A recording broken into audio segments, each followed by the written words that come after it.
Just take a deep breath. All of you, take a deep breath. And close your eyes. Now, have you ever felt that you're in a loop, feeling the same fears again and again? Making the same mistakes again and again? Choosing the same toxic friendships again and again? Behaving the same way again and again? Being scared of the authority figures again and again, no matter how much you have grown, how old you are. Now open your eyes. Just keep that in your mind. I'm not talking about it today because I have read about it or it's my professional expertise. I'm talking about it because I have lived it.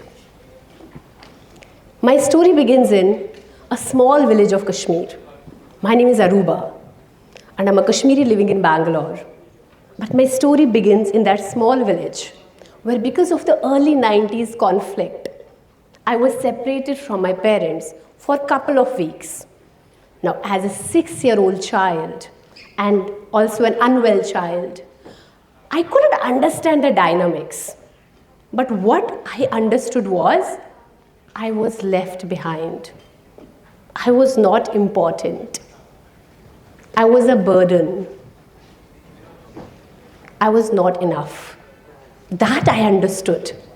Because a 6-year-old child doesn't understand much. They feel. And I felt, oh, I was not important. That's where they went. How could my biological family leave me behind? Though I was taken care of well, it wasn't that I was left on a road. But this is the feeling I held on to.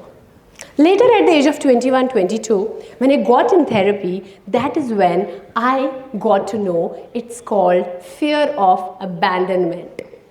I felt being abandoned by my biological family. Then I grew up with something called nice girl syndrome. Pata hai na kya hai? Arey wahi. Where you don't express yourself. You don't say no. You're a people pleaser. You study hard, you score well, you're a well-mannered girl. बड़े लोग आपको बहुत पसंद करते हैं. You know, elderly people, they love you. Because you have no desires, demands, you don't express your anger. And I also grew up with a lot of passiveness, low self-esteem, and self-harming. And Sone Pe Suhaga. At the age of 22, I get diagnosed, finally that unwell thing, I get diagnosed with something called cystic fibrosis. Now, cystic fibrosis is a genetic disorder, a rare progressive genetic disorder, which impacts different organs of your body, lungs, heart, pancreas, stomach, and whatnot. In my case, it's lungs more. So I might cough in between, don't worry. What should I feel now?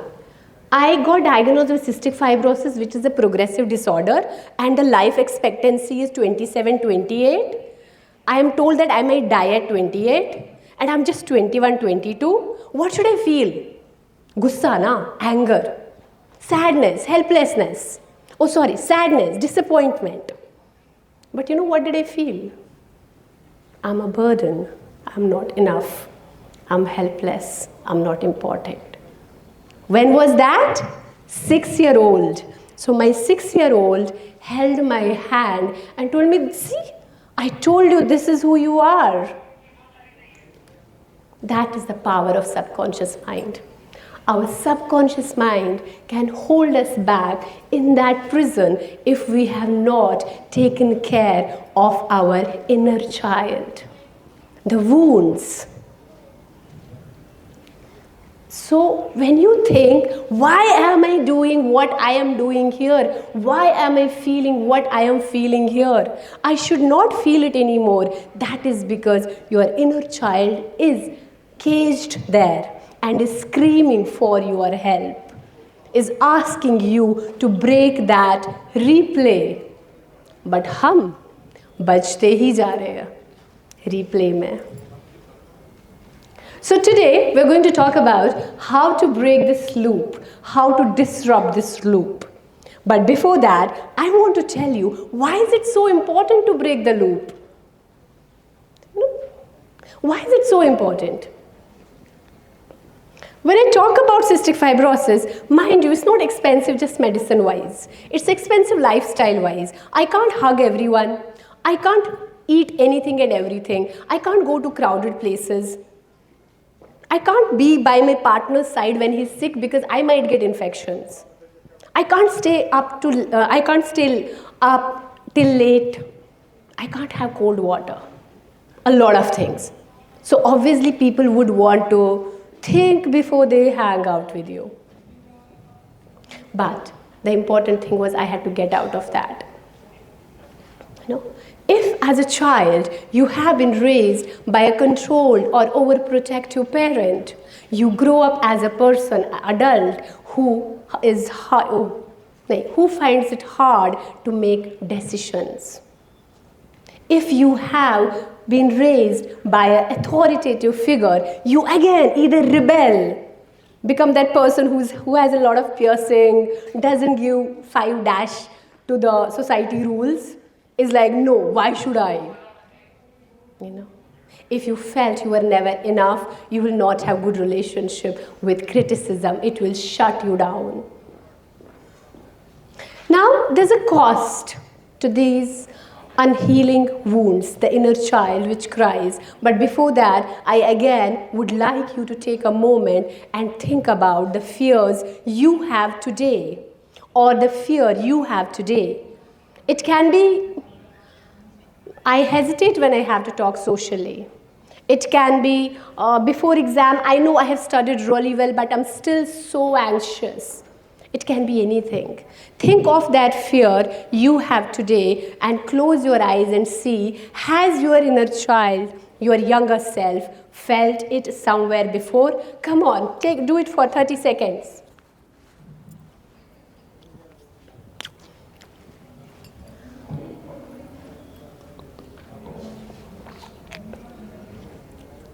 And those who have done and identified it, maybe, can be brave enough and raise their hands. Wow, great. I could see 2 hands. So maybe people have done self-work and they no more fears, which is amazing. Kudos.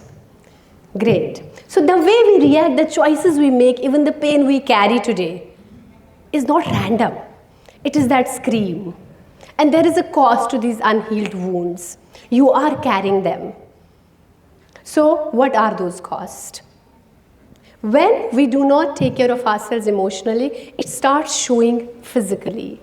It shows in the ways you never expect. It shows through your hair, through your nails, through your lungs, your kidneys, your heart, your reproductive system, your joints. And काफी बार लोग आते हैं, they say, oh, I have gotten diagnosed with fibromyalgia, but I don't know why my doctor asked me for therapy. I'm like, okay, welcome here. Let's figure it out. Where is this fibromyalgia coming from? So you have to understand, when you don't take care of it, it will show up. It will show up in your breath. It will show up in your heart. So you have to take care of it. These are the subconscious, deep-rooted fears you need to take care of. Now, should we actually, Arouba, go in therapy? Because what do you do in therapy? Blame parents for our emotional pain? Or you want to kind of, invalidate my struggles, what I went through, because you will make me forget it. So I don't want to erase my past. That is my identity. I'm a victim or I'm a hero. So what should I do? So I want to tell you, when you work on yourself, you do not erase your past. You do not just disappear. You decide to rewrite your story and how it affected you. You start accepting your wounds so gracefully and so beautifully. You start accepting yourself for who you are. तो उसमें क्या आएगा? Your strengths, your weaknesses, your flaws. Your friends, your enemies, everything comes in that. So no, there are no blame games. That is not happening here. Real work is happening here. You can go therapy, you can do meditation, you can work on your lifestyle, art therapy, inner child work. There are so many avenues. You don't have to just sit with a psychologist, but you have to identify that pain, and you have to work on that. नहीं तो बजते रहोगे. The next thing comes, people come in therapy. People sit, these amazing people, they come, they sit, they start reflecting. They're like, okay, the reason I'm anxious here is because of this. Good reflection, good insights, great. And then, boom, gone. They don't come back. So I want to tell you that it does not matter how many reflections you have had. That is just a basic step. That is a nano step in that process of healing. The real work happens when you become aware and take action. That action is really important. So what does that mean? That means when you behave the same way you had behaved before, take a pause, take a step back, and ask yourself, is it because what is happening here now? Or is it my old wound resurfaced again? Am I intimidated with this teacher? Or is it the fear I had with my mother? Am I choosing the toxic partners again and again and getting my heart broken because I had an emotionally unavailable father? What is it? Is it coming from here or is it coming from the past? And how do I act differently now?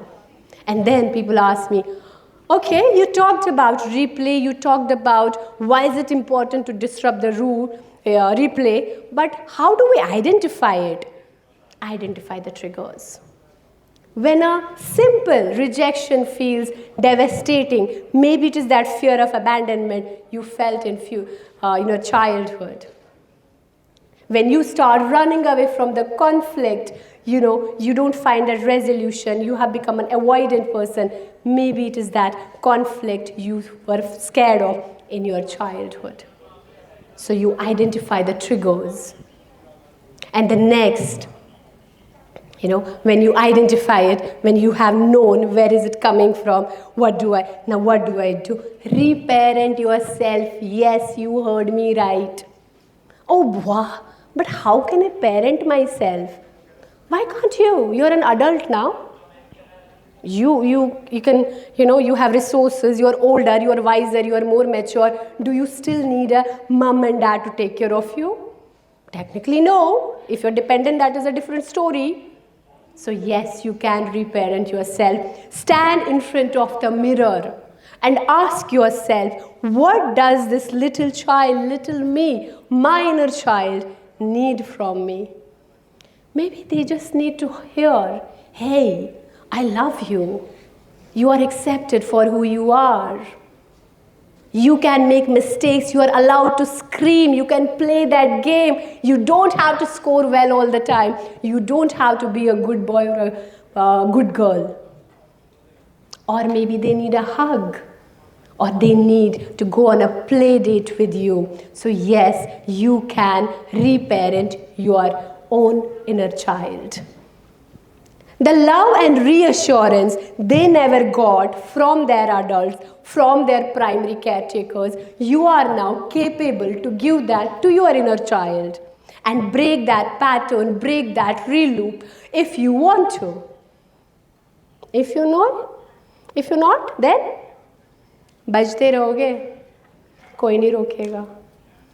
The important thing, the next goes is, people often ask me that, अच्छा ठीक है, identify कर लिया trigger and next, I also started reparenting myself. What do I do next? Act on it. Come on, go out, expose yourself to those fears, and let yourself know that you are no more that little child who was helpless. You are an old person today. You can act differently, but until and unless you do not expose yourself to that, you would not. You have to get out of that comfort zone. Why do I call it a comfort zone? तुम तो अभी कह रहे थे कि it is a painful zone. Because our brain gets confused with pain and pleasure sometimes. It holds you back with the pain, thinking it is a pleasure. Because it is familiar. It is predictable. It is certain. So it holds you back there. It doesn't let you move. So you have to get out of that comfort zone and step out and talk to people, expose yourself, be vulnerable. You have to give love with openness, and then you can receive with openness. Don't be like this. Oh, I'm walking like this, I'm talking like this. No. How would you receive? If you have something, you don't give it, how would you receive? You have to give and you have to receive, though that means when you make friends, don't make friends who just take, and take. Why? Oh, because I'm a nice girl or a nice boy. No. Learn receiving as well. Don't become a person who over-apologizes, but own your space. Own your space. You know, studies have shown that if this emotion, these painful emotions are not looked upon, taken care of, you might have a lot of illnesses. I'm not saying this. There are researchers out there. Autoimmune disorders. And my dear friends, I may be here talking in front of you, even telling you that I have the genetic disorder. I was not like this in my 20s. I was, with oxygen in bed, taking other people's help. But the minute I chose to work on my emotional health, my physical body started responding, supporting me better. You can see, I am not that nice girl today. I may be kind, but not nice. I may still be living with my diagnosis, but I have outlived my deadline. I may still find it hard to express myself sometimes, but I am no more passive or self-harming. And this happens when you reclaim your own self, that full potential you have. Let me know if I'm over time. Now, okay, fine. We identified Arouba. You explained it so beautifully. I'm just taking the credit. You explained it so well that there are wounds we need to own, we need to identify, we need to act on them. But are we just talking about that today? No, we are talking about next. But the next doesn't happen if you don't take care of it today. It's now. We make investments today for the retirement plan, so that tomorrow when we are retired, we have the funds. You are studying today so that tomorrow you could build careers. So if you think, no, I'm going to leave my emotional health on side for now, and tomorrow I'll work on it when I have studied, finished my work, when I've had children, when I have made investments. That doesn't work. You have to start today. So the nexus of next starts today. Now. You start working on it today and you have the better future. That's how it works. Otherwise, your subconscious mind is so mighty, so beautiful, so powerful, yet sometimes not so good, holds you back, doesn't let you move forward. So healing isn't about, just recognizing. Healing is about acting on it. Now, I want you all to shout back with me and keep it super loud. Let everybody hear. I choose to disrupt my loop. I choose to rewrite my story. I choose to heal my inner child. That's what's written there. Can you guys do that for me? Come on, then let's do it. Come on. I choose to. I choose to. And I choose to. Now let's go one more time, okay? Now you say the whole sentence, all of you, with all the energy. Okay, start. I.